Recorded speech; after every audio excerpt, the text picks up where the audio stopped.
Notre série consacrée aux grands événements qui ont touché la Chine en 2016 se penche maintenant sur l'inclusion du renminbi dans le panier de devises du Fonds monétaire international. Le 1er octobre 2016, la monnaie chinoise, le renminbi, intégrait le droit de tirage spécial, ou DTS, du Fonds monétaire international. The renminbi will be considered by the international community as a freely usable international currency and will join the basket of the special drawing rights. Le DTS est l'actif de réserve du FMI. C'est en quelque sorte sa monnaie. Tout pays membre du FMI détient des DTS. En cas de besoin, il peut les échanger pour obtenir de l'argent frais, mais seulement contre les devises de référence du FMI. Ces devises sont désormais au nombre de 5. Le dollar américain, l'euro, le yen japonais, la livre sterling et le yuan chinois. Cette inclusion dans le DTS est une reconnaissance du rôle grandissant de l'économie chinoise et surtout du renminbi dans les échanges mondiaux. Elle conforte l'internationalisation graduelle de la devise chinoise et l'encourage sur cette voie.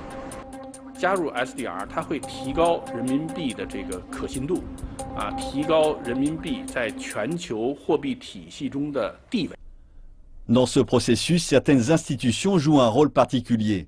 Il s'agit des banques de compensation offshore du renminbi. La devise chinoise n'est pas librement convertible. Si l'entreprise ou institution financière située à l'étranger veut en acheter ou en vendre, le plus simple pour elle est de se rendre dans ces banques. Le 21 juin est inaugurée à Santiago la première banque de compensation du Chili. Le 21 septembre, la première banque de compensation des États-Unis ouvre ses portes à New York. 2 jours plus tard, c'est au tour de la Russie d'obtenir la sienne. 要架起美国和中国两个金融市场互通的这么一个桥梁，逐步的把纽约建成一个重要的离岸人民币中心。 Après Hong Kong en 2003, ces ouvertures se sont multipliées, de Johannesburg à Londres en passant par Doha. On en compte aujourd'hui une vingtaine dans le monde entier. En matière de règlements internationaux, le renminbi est aujourd'hui la 5e monnaie la plus utilisée.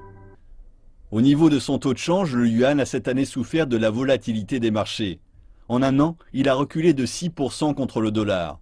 Les nombreuses sorties de capitaux ont fait réagir les autorités. Durant cette période, le renminbi est resté plutôt stable contre les autres grandes monnaies mondiales. Les réformes et l'ouverture du secteur financier chinois commencent donc à porter leurs fruits. Mais il reste du chemin à parcourir pour faire du renminbi une monnaie de réserve internationale, ce qui contribuera à la stabilité du système financier mondial.